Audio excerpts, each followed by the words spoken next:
बढ़ेंगे खबरों की और बात अब से कुछ ही घंटों के बाद की, क्योंकि अब से कुछ ही घंटों के बाद पाकिस्तान में अमेरिका और ईरान के बीच बातचीत का सिलसिला शुरू होगा। इस्लामाबाद में इसकी तैयारियां शुरू हो गई हैं। रेड जोन की सुरक्षा टाइट कर दी गई है। आज अमेरिका के उपराष्ट्रपति जेडी वैंस अमेरिकी प्रतिनिधि मंडल के साथ इस्लामाबाद पहुंच सकते हैं और इन सब के बीच पाकिस्तान और इजराइल के बीच में जुबानी जंग शुरू हो चुकी है। वो इसलिए क्योंकि इजराइल कह रहा है कि उसे पाकिस्तान पर भरोसा नहीं है। पाकिस्तान के विदेश मंत्री ने इजराइल को लेकर कहा कि इजराइल एक कैंसर की तरह है और इधर ईरान के सुप्रीम लीडर ऐलान कर चुके हैं कि वो अयातुल्ला अली खामेनेई की मौत का बदला लेंगे। अब इन सारी परिस्थितियों के बीच इस्लामाबाद में शांति वार्ता होने वाली है। सवाल है कि ऐसे माहौल में क्या बातचीत बनेगी। और देखिए, ये जो तस्वीर सामने आ रही है, ये इसीलिए सामने आ रही है क्योंकि संभव है कि क्लैरिटी किसी के पास है ही नहीं और कंफ्यूजन पे कंफ्यूजन बरकरार है। वो इसलिए क्योंकि जो 4 देश इस शांति वार्ता के लिए इन्वॉल्व है, उन चारों के बीच में अपने अपने मत हैं और अपने अपने मतों के अनुसार वो मतभेद है। और इस्लामाबाद में जो बातचीत होने वाली है, उसमें बातचीत के टेबल पर कौन कौन से नेता अमेरिका और ईरान की ओर से मौजूद होंगे, चलिए उसकी डिटेल्स आपको दिखाते हैं। अमेरिका की तरफ से बात करते हैं। अमेरिका की तरफ से ये जो टेबल है, इसमें जो डेलीगेशन है उसका नेतृत्व करेंगे अमेरिका के उपराष्ट्रपति जेडी वैंस और इनके साथ में मौजूद होंगे स्टीव विटकॉफ और साथ ही साथ में जैरेड कुशनर। ये दोनों मौजूद रहेंगे, विशेष दूत स्टीव विटकॉफ और साथ ही साथ में ट्रंप के दामाद जैरेड कुशनर। अब बात करते हैं पाकिस्तान की।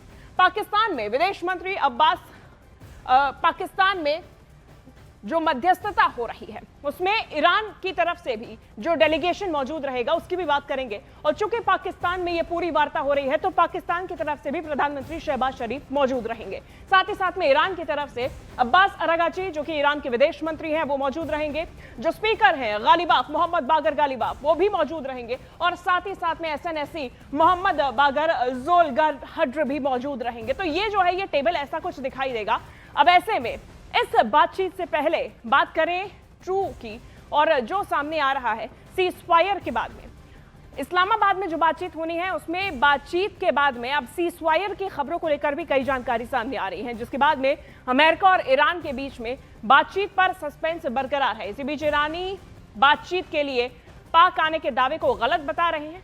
ईरानी न्यूज एजेंसी तस्नीम ने ईरान के डेलीगेशन के इस्लामाबाद जाने के दावे को गलत बताया। ईरान की तरफ से कहा गया कि सीजफायर की शर्तें पूरी करने पर ही बातचीत होगी।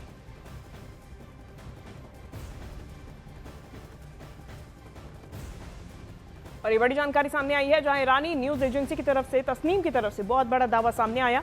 तस्नीम की तरफ से दावा किया गया कि ईरानी टीम इस्लामाबाद जाने का जो दावा सामने आया है वो गलत है और ईरानी न्यूज एजेंसी ने यह भी दावा किया कि सीजफायर की शर्तें पूरी तो हो और उसके बाद ही कोई बातचीत संभव हो पाएगी।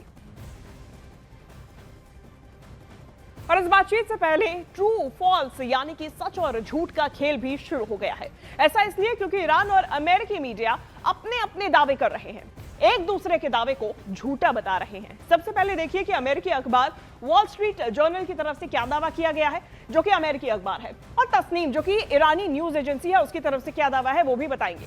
सबसे पहले अमेरिकी अखबार की तरफ से देखिए, ईरानी प्रतिनिधिमंडल इस्लामाबाद पहुंच चुका है, यह अमेरिकी अखबार वॉल स्ट्रीट जर्नल का दावा है। तो वहीं न्यूज एजेंसी तस्नीम जो कि ईरानी न्यूज एजेंसी है, इसने कहा कि ईरानी प्रतिनिधिमंडल इस्लामाबाद नहीं पहुंचा।